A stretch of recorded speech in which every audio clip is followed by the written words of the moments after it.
Assalamualaikum warahmatullahi wabarakatuh. Selamat pagi anak-anakku kelas 11 IPA. Ibu doakan semoga anak-anak dalam keadaan sehat dan fit sehingga hari ini kalian semua bersemangat untuk melakukan pembelajaran daring. Ibu ucapkan selamat bagi seluruh anak kelas 11 IPA karena kalian telah berhasil mengikuti pembelajaran 1 tahun kemarin walaupun dengan berbagai macam kendala selama pembelajaran daring.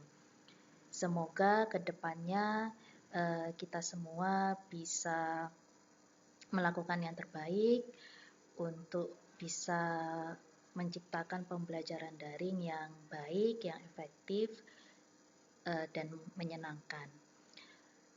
Perkenalkan untuk siswa baru Arlian Hafid. Perkenalkan nama saya Ibu Triana Oktaviani. Ibu mengajar mata pelajaran kimia. Selamat datang di keluarga Mamumtaza. Mudah-mudahan tetap semangat ya, walaupun belum bisa bertemu langsung dengan teman-temanmu.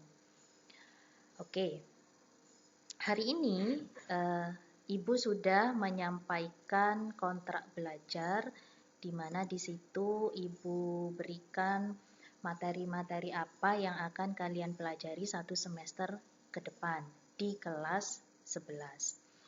Namun sebelum kita masuk ke materi kelas 11, perlu Ibu sampaikan terlebih dahulu satu bab terakhir yang belum sempat kita bahas di kelas 10, yaitu tentang konsep mol dan stoikiometri. Kenapa Ibu perlu menyampaikan bab ini? Karena bab ini termasuk materi yang penting untuk membangun materi-materi kalian selama kelas 11. Oke. Silahkan anak-anakku persiapkan modul kelas 10 ya. Karena kemarin Ibu sudah bagikan. Silahkan dibuka untuk bab konsep mol dan stoikiometri. Oke. Sebelum kita mulai, mari kita awali dengan membaca basmalah. Bismillahirrahmanirrahim. Oke, konsep mol dan stoikiometri. Sebelumnya Ibu akan menceritakan terlebih dahulu. Jadi, di kalangan ilmuwan kimia itu dalam 1 tahun ada 1 hari yang mereka rayakan yang disebut dengan Mol Day. Mol Day itu sebagian ilmuwan merayakan di setiap tanggal 23 Oktober. Mulai dari jam 6:02 pagi hingga pukul 6:02 petang. Ada apa sih di hari ini? Jadi hari atau tanggal 23 Oktober itu dirayakan sebuah penemuan, salah satu penemuan brilian dalam dunia mikroskopik kimia, yaitu ditemukannya konsep mol. Apa sih konsep mol itu? Oke, Ibu analogikan terlebih dahulu. Jadi kalau dalam kehidupan sehari-hari, kalian pasti tidak asing dengan satuan-satuan ini. Seperti satu lusin. Satu lusin gelas misalnya, pasti berisi 12 buah gelas. Satu kodi berisi 20 buah, dan satu rim berisi 500 lembar. Nah, dalam dunia kimia, seperti yang kalian tahu, kita itu mempelajari suatu materi yang kita sebut atom, yang ukurannya sangat kecil sekali, yang tidak bisa kita lihat dengan mata kepala langsung. Sehingga bagaimana sih cara mengukur atom ini? Maka akan kesulitan bagi kita untuk menggunakan satuan-satuan konvensional seperti ini. Maka ilmuwan menemukan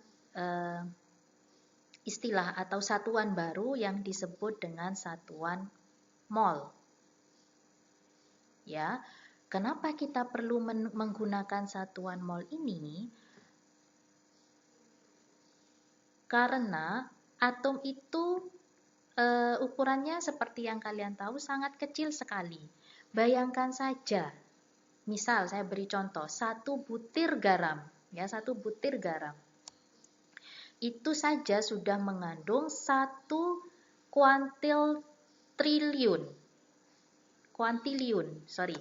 mengandung 1 kuantiliun. Kuantiliun itu ada 18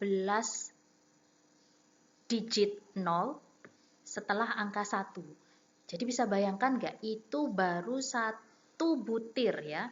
Kalau misalnya kalian ambil 1 butir garam, itu di dalamnya mengandung 1 kuantiliun atom. Jadi nggak mungkin kan kita bahas sekian banyak angka hanya untuk menunjukkan jumlah atom dalam sebutir kecil garam. Sehingga pada saat itu seorang ilmuwan asal Itali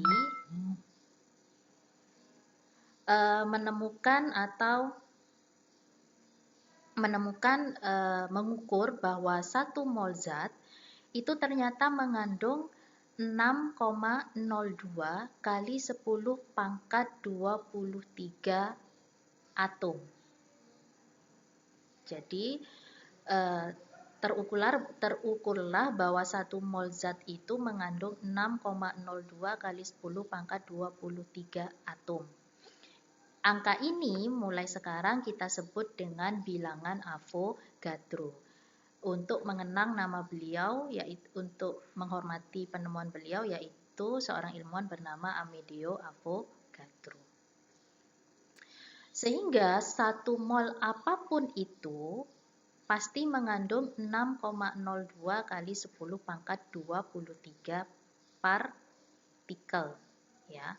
Contoh, misal saya punya 1 mol besi, ferum.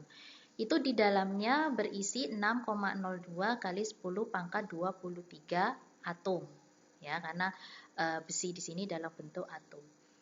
Contoh yang lain, jika saya punya 1 mol ion natrium atau Na+, maka di dalamnya mengandung 6,02 kali 10 pangkat 23 ion. Jika saya punya 1 mol air, maka di dalamnya akan mengandung 6,02 kali 10 pangkat 23 molekul air. Jadi bisa bayangin ya, 10 pangkat 23 itu jumlah yang sangat besar. Kalau misalnya saya punya 2 mol emas, maka di dalamnya akan mengandung 2 kali 6,02 kali 10 pangkat 23 atom emas. Misal saya punya 3 mol udara, maka di dalamnya akan mengandung 3 kali 6,02 kali 10 pangkat 23 molekul udara. Maka kenapa kita kembali ke sini sejarahnya, mengapa tanggal 23 Oktober?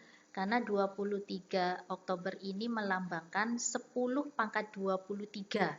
Jadi 10 menunjukkan bulan Oktober, dirayakan di bulan Oktober, 23 ini tanggalnya untuk menunjukkan 10 pangkat 23. Dan kenapa dirayakannya 602? Berarti kalian sudah paham sekarang silsilahnya, bahwa ternyata bilangan Avogadro itu mengandung 6,02 kali 10 pangkat 23. Sehingga sebagian ilmuwan merayakan di hari ini, yaitu tanggal 23 Oktober. Oke. Berikutnya, kemudian Avogadro pada tahun 1811 melakukan percobaan dan menyimpulkan bahwa beberapa gas, jadi di sini saya berikan gambar, di sini terdapat gas helium, gas oksigen, uap air, dan gas amonia. jika terdapat beberapa gas yang berada pada suhu dan tekanan udara yang sama, maka gas-gas tersebut pasti memiliki jumlah partikel yang sama. Ya, dengan catatan mereka harus berada pada suhu dan tekanan udara yang sama. Jadi jumlah mol gas yang memiliki jumlah mol yang sama berarti akan memiliki jumlah partikel yang sama pula. Oke, berikutnya. Sekarang coba kalian bayangkan. Ini kita berimajinasi ya. Kira-kira kalau kita mau menghitung 6,02 kali 10 pangkat 23 atom, anggap saja kalian menghitung lembaran uang sebanyak 6,02 kali 10 pangkat 23 atom. Kira-kira kalian butuh berapa hari ya? Apakah cukup 1 hari, 1 minggu, atau 1 bulan? Ternyata kita akan membutuhkan waktu sekian banyak tahun untuk menghitung 6,02 kali 10 pangkat 23 atom. Itu menunjukkan seberapa banyaknya jumlah atom tersebut sehingga kita membutuhkan sekian banyak tahun gitu ya. Namun faktanya sekian banyak atom alias anggap saja 1 mol atom yang mengandung 6,02 kali 10 pangkat 23 atom itu hanya membutuhkan ruang yang relatif kecil. Contoh saja, misal saya punya 1 mol air. Ya, saya punya 1 mol air. 1 mol air mengandung 6,02 kali 10 pangkat 23 molekul. Ternyata 1 mol air itu, sekian banyak atom air itu hanya membutuhkan wadah sebesar 1 sendok teh saja. Jadi kalau kalian misalnya mengambil air begitu ya dengan 1 sendok teh, maka itu ukurannya kira-kira 1 mol atau bisa disebut di dalamnya mengandung 6,02 kali 10 pangkat 23 molekul. Hal ini menunjukkan seberapa kecilnya ukuran atom itu, sangat kecil banget. Nah, namun faktanya atom-atom yang sangat kecil ini bergabung dengan atom-atom yang lain dengan ikatan kimia, melalui ikatan kimia yang sudah kalian pelajari di kelas 10 kemarin, dan mampu, senyawa-senyawa kimia ini mampu membentuk wajah dunia kita, mampu membentuk wajah bumi kita. Kalau kalian lihat bagaimana belajar atau kalian belajar bagaimana bumi itu terbentuk dari awal hingga saat ini, pasti banyak sekali perubahan. Bagaimana proses industri yang awalnya dari manusia gua gitu ya, manusia purba berubah hingga menjadi manusia modern dengan pengaruh perkembangan industri, itu adalah salah satu dampak dari pemanfaatan ilmu kimia yang menghasilkan produk-produk baru, menghasilkan senyawa-senyawa baru yang kita gunakan dalam kehidupan sehari-hari.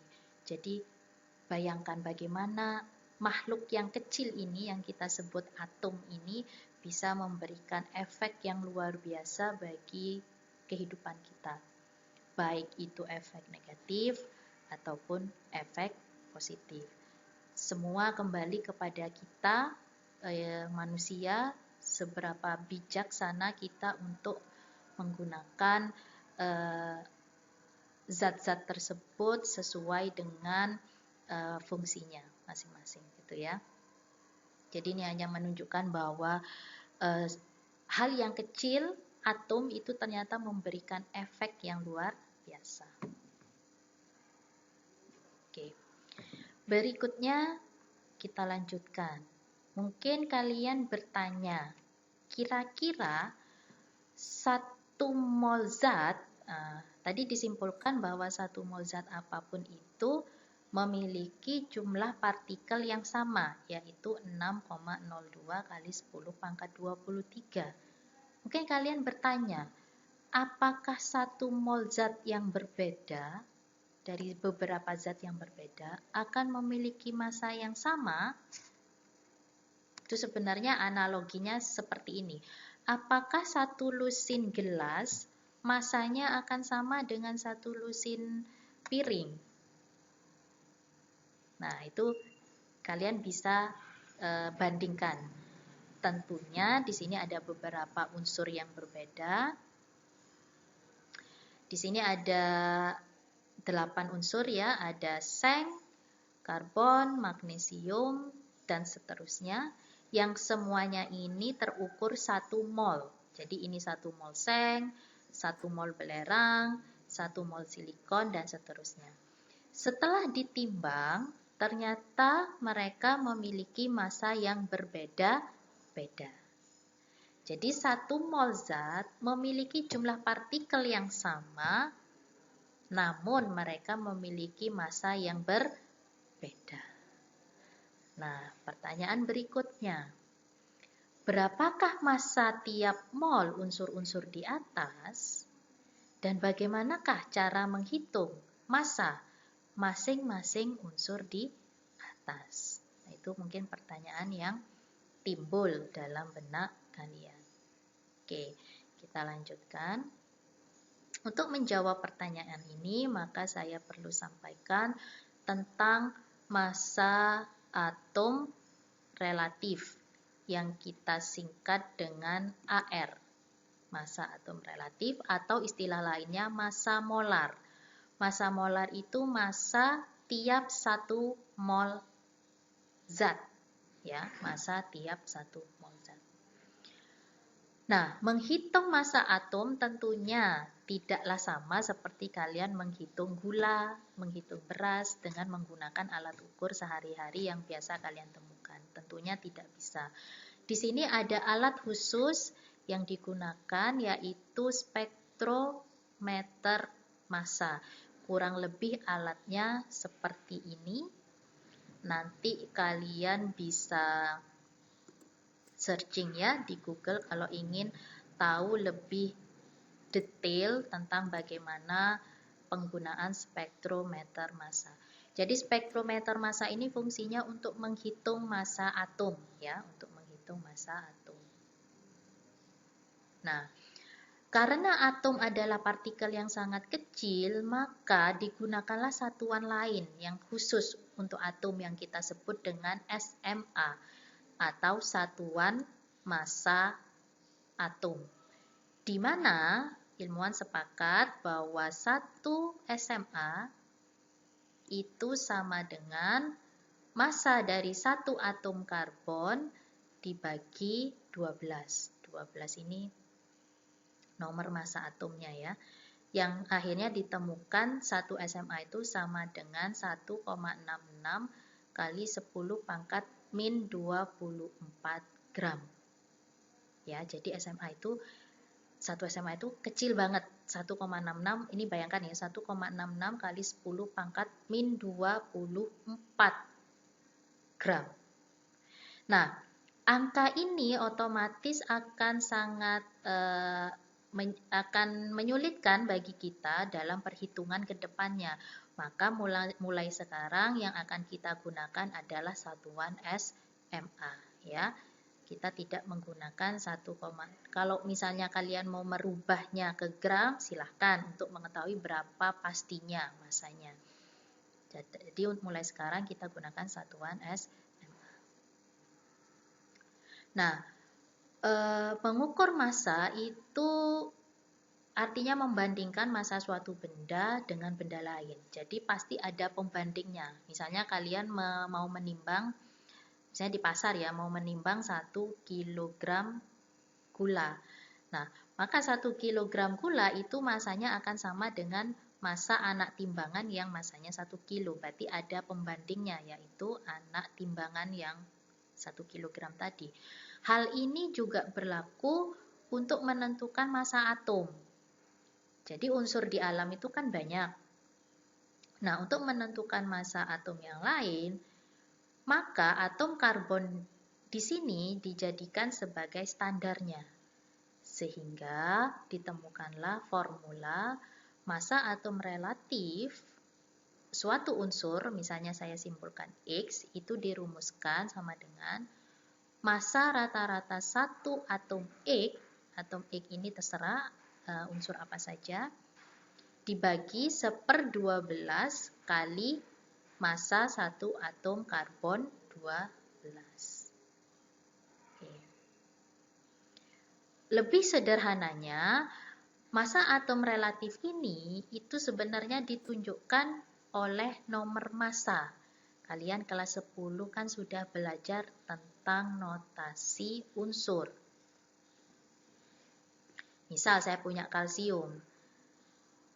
20 menunjukkan nomor atomnya, sedangkan 40 menunjukkan nomor massa. Maka nilai AR itu akan sama dengan nomor massa yang tercantum di sini. Sehingga unsur yang masing-masing unsur akan memiliki nomor massa atau massa atom relatifnya masing-masing. Kalau ada massa atom relatif, ya kan, maka ada berikutnya yang kita kenal dengan massa molekul relatif, yang kita singkat dengan MR. Nah, apa bedanya atom dengan molekul?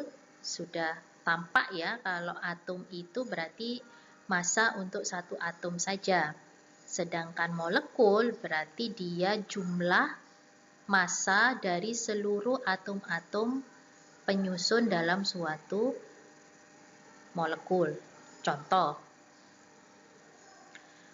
urea yang digunakan sebagai pupuk mempunyai rumus kimia CONH2 2 kali. Pertanyaannya, berapakah massa molar atau massa molekul relatif urea? Di sini pasti akan diberikan data dari AR atau massa atomnya masing-masing. Jadi AR-nya C 12, massa atom O 16, N 14, dan hidrogen 1. Jadi data ini akan diberikan. Maka cara mengerjakannya gampang saja, seperti yang sudah kalian tahu bahwa massa molar urea atau MR urea itu adalah jumlah keseluruhan dari atom-atom penyusun suatu senyawa. Jadi kalau CONH2 ini terdiri dari berapa unsur? Ada 4 ya. 1, ada karbon, oksigen, nitrogen, dan hidrogen. Kita hitung satu persatu. Yang pertama karbon, jumlah karbonnya ada 1, kalikan dengan ARC, 1 kali 12. Kemudian oksigen ada 1, kalikan AR-nya, 1 kali 16. Kemudian nitrogennya ada 2, ya, karena di sini indeks 2 ini menunjukkan jumlah atom di dalam tanda kurung. Nitrogennya ada 2 dikalikan AR-nya, kemudian ditambahkan hidrogennya ada 4 dikalikan dengan AR-nya. Maka kalau kalian kalikan dan jumlahkan, total keseluruhan MR urea sebesar 60. Jadi massa molar itu 60 gram per mol, gitu ya.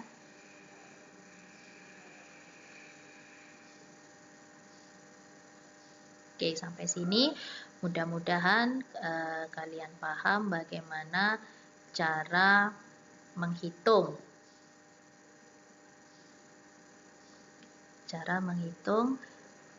massa molekul relatif. Oke. Jadi untuk menghitung MR, kalian harus tahu rumus molekul senyawa yang ditanyakan. Berikutnya, kita masuk ke materi yang esensial yaitu tentang konsep mol, yaitu konversi atau merubah antara mol, massa, volume, dan jumlah partikel. Jadi, satuan yang sering kalian gunakan sehari-hari itu kan massa dan volume. Jadi berapa gram gula, berapa kilogram beras, seperti itu.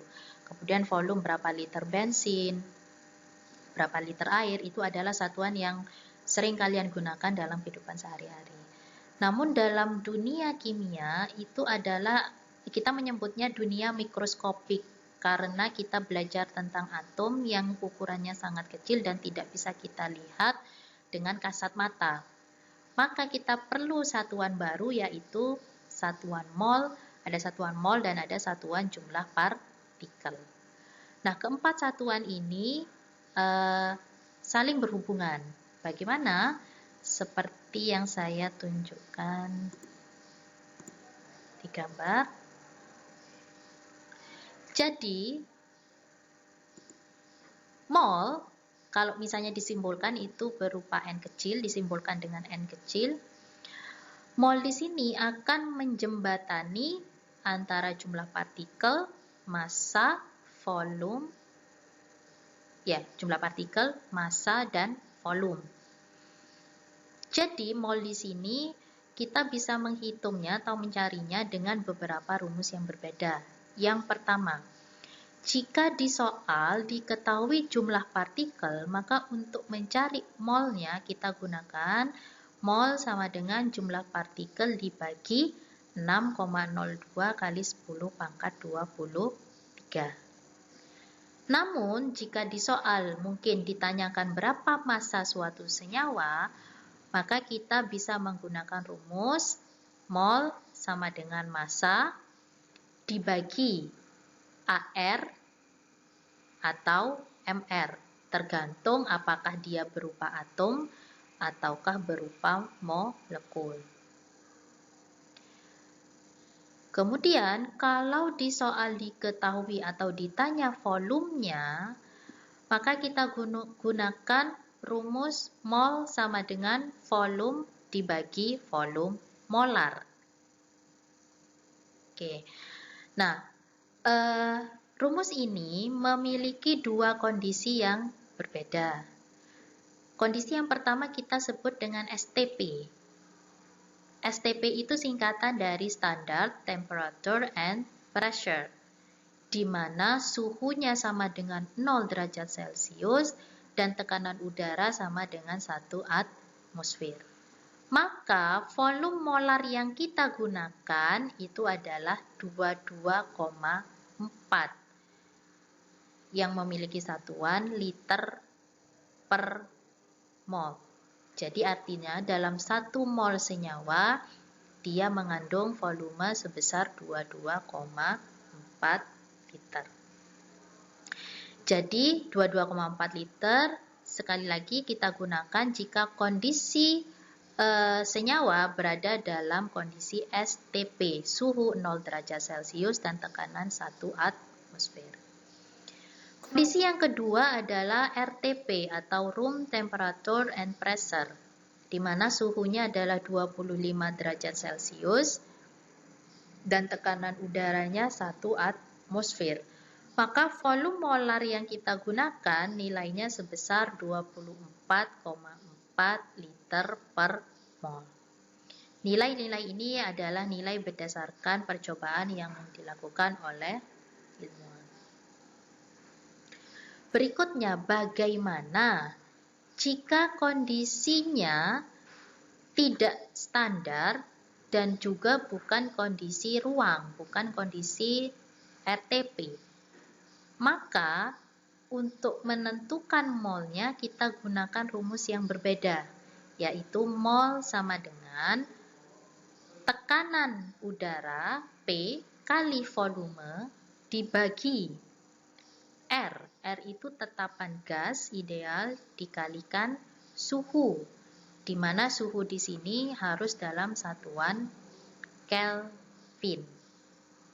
Ya, jadi sebelum kalian mengerjakan, perlu kalian amati kondisinya seperti apa? Apakah STP, apakah RTP, atau bukan kedua-duanya. Maka mereka akan memiliki rumus yang berbeda. Kemudian yang terakhir, untuk menentukan mol, sebenarnya ini adalah penemuan atau teori dari ilmuwan yang sama, yaitu Avogadro, yang menyatakan jika terdapat dua atau lebih gas yang berbeda, namun berada pada suhu dan tekanan yang sama, maka akan berlaku perbandingan mol kedua gas itu akan sama dengan perbandingan volumenya. Ya, jadi kita tidak perlu menggunakan dua rumus yang atas jika kondisinya seperti ini. Jadi cukup perbandingan mol kedua gas akan sama dengan perbandingan kedua volume gas jika keduanya berada pada suhu dan tekanan yang sama. Catatannya ini ya, harus berada pada suhu dan tekanan sama. Oke, di sini sudah saya berikan satuannya. Mol itu simbolnya N dengan satuan mol ya. Massa kita gunakan satuan gram. Jumlah partikel satuannya bisa atom atau ion atau molekul. AR massa atom relatif, MR massa molekul relatif, tidak memiliki satuan. Kemudian volume kita gunakan satuan liter, ada volume molar satuannya liter per mol. Kemudian ada tetapan gas R, nilainya 0,082. Ada suhu di sini jika kita menggunakan rumus yang ini, maka suhu harus dirubah ke Kelvin terlebih dahulu dengan menambahkan 273. Kemudian yang terakhir yaitu tekanan udara atau P, yang satuannya kita sebut atmosfer, di mana 1 atmosfer itu sama dengan 760 mm Hg. Demikian penjelasan yang bisa saya berikan. Untuk menguatkan pemahaman akan saya berikan beberapa contoh soal sederhana.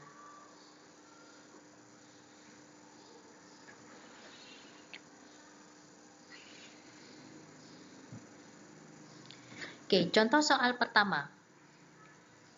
Hitunglah jumlah partikel dari 2 gram gas hidrogen dengan nilai AR hidrogen sama dengan 1. Maka untuk mengerjakannya, silakan gunakan seperti cara biasa apa saja yang diketahui. Oke, kita analisa satu-satu. Yang pertama, hitunglah jumlah partikel. Berarti jelas di sini yang ditanya adalah jumlah partikel. Dari 2 gram. Nah, gram di sini menunjukkan masanya. Massa sama dengan 2 gram. Kemudian ada AR. Nah, karena kalian amati H2 di sini itu berupa molekul, jadi karena dia sudah terdiri lebih dari satu atom, maka kita menyebutnya sebagai molekul.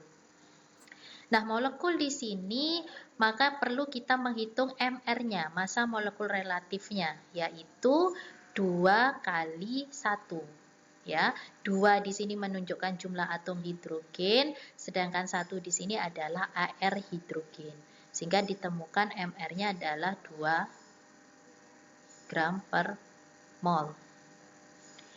Berikutnya, yang ditanya berarti jumlah partikel. Maka kita berawal dari jumlah partikel dulu. Karena jumlah partikel, maka kita gunakan rumus yang mengandung jumlah partikel, yaitu mol sama dengan jumlah partikel dibagi 6,02 kali 10 pangkat 23. Nah, jadi kita pakai rumus yang ini. Sehingga untuk mencari jumlah partikel sama dengan mol dikalikan 6,02 kali 10 pangkat 23, ya kan? Pertanyaan berikutnya, apakah di soal diketahui berapa molnya gas hidrogen? Nah, belum ada ya. Maka nilai mol ini kalian cari terlebih dahulu. Bagaimana cara mencari mol? Maka kalian perhatikan, ternyata yang diketahui di soal adalah massa dan mR. Maka gunakanlah rumus yang sesuai, yaitu mol sama dengan massa per mR. Massanya 2 gram, massa molarnya atau mR-nya 2 gram per mol, maka ditemukan mol dari hidrogen adalah sebesar 1 mol. 1 mol ini kalian masukkan ke rumus yang pertama sehingga diperoleh bahwa jumlah partikel hidrogen mengandung 6,02 kali 10 pangkat 23 molekul. Begitu cara menentukan jumlah partikel suatu senyawa jika yang diketahui adalah massanya. Jadi kalian bisa mengkombinasikan beberapa rumus mol secara bersamaan. Kemudian contoh yang kedua. Oke.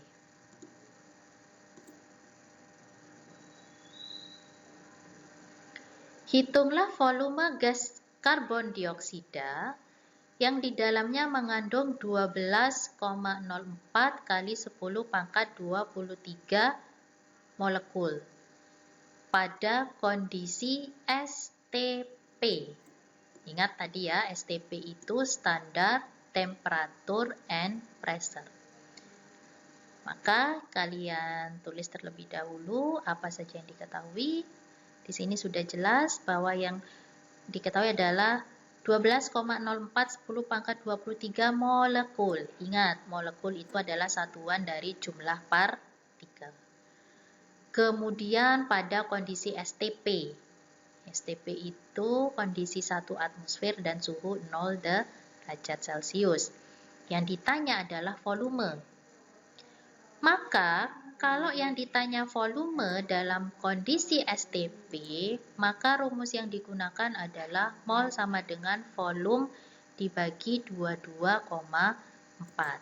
Sehingga volume dapat dihitung dengan cara mol dikali 22,4. Pertanyaan berikutnya, berapakah nilai mol ini? Apakah diketahui di soal? Tidak ada kan? Belum ada ya, belum diketahui. Maka kalian perlu menghitung mol dengan cara kita gunakan rumus yang sesuai. Karena diketahui jumlah partikel, maka kita menghitung mol dengan cara jumlah partikel dibagi 6,02 kali 10 pangkat 23. Seperti ini bisa kalian coret, 10 pangkat 23 sama kalian coret, maka 12,04 dibagi 6,02 sama dengan 2 mol. Mol yang sudah diketahui di sini kalian masukkan di rumus yang pertama. Sehingga ditemukan volume, oh maaf ya ini belum Ibu tulis, volume sama dengan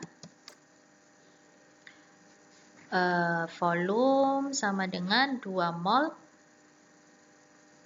kali 22,4, yaitu berapa? 44,8 liter. Itu hasil akhirnya. Itu untuk contoh soal yang kedua. Jadi di sini melibatkan jumlah partikel dan volume. Jadi semua harus diawali dengan mencari mol terlebih dahulu. Soal yang terakhir. Hitunglah volume dari 3,2 gram gas O2 yang diukur pada suhu 27 derajat Celcius dan tekanan 1 atmosfer. Kalian catat dulu apa saja yang diketahui. Di Di sini sudah jelas diketahui 3,2 gram. Berarti masanya 3,2 gram diukur pada suhu.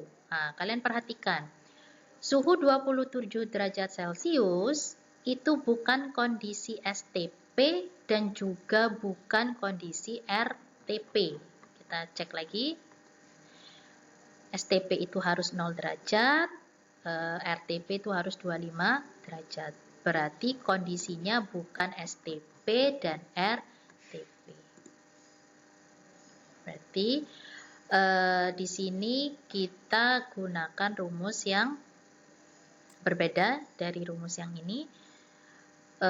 Berarti kalian harus merubah suhunya 27 derajat Celcius ditambah 273, yaitu menjadi 300 Kelvin dengan tekanan udaranya 1 atmosfer.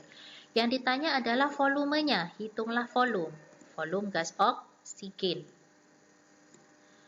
Maka kita gunakan rumus yang berikutnya, yaitu mol sama dengan P kali V dibagi R kali T. Kenapa kita gunakan rumus ini? Karena kondisinya memang bukan bukan RTP dan juga bukan STP, ya. Sehingga volume sama dengan mol kali R kali T dibagi P. Nah, data yang sudah ada adalah nilai R-nya yaitu 0,082, suhunya 300 dan tekanannya 1 atmosfer. Berarti yang perlu kalian cari adalah molnya terlebih dahulu. Dari manakah mol ini? Nah, silahkan kalian gunakan rumus mol yang sesuai dengan data yang diketahui.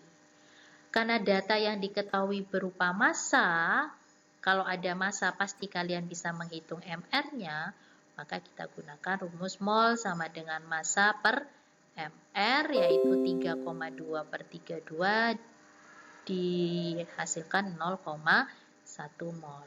0,1 mol silakan kalian masukkan ke rumus yang awal sehingga ditemukan volume akhirnya adalah 2,46 liter. Ini adalah beberapa contoh soal tentang konsep mol, bagaimana mengkonversi atau merubah satuan mol menjadi beberapa satuan yang lain. Jadi rumus-rumus ini bisa kalian gunakan bersamaan tergantung dengan data yang diketahui dan yang ditanya. Cukup sekian anak-anakku materi untuk hari ini. Jika ada pertanyaan, silahkan bisa kita komunikasikan, bisa melalui WA, langsung japri saya silahkan. Silahkan membaca modul yang sudah saya bagikan, dan setelah ini silahkan kalian mengerjakan kuis yang sudah saya berikan di e-learning madrasah untuk mengetahui seberapa jauh pemahaman anak-anak semua. Demikian saya akhiri pertemuan hari ini. Mudah-mudahan mudah dimengerti dan bermanfaat. Silahkan kalian bisa memberikan pertanyaan melalui komen ya di bawah channel saya di YouTube saya. Silakan mengisi komen di situ, nanti akan saya balas. Saya akhiri. Assalamualaikum warahmatullahi wabarakatuh.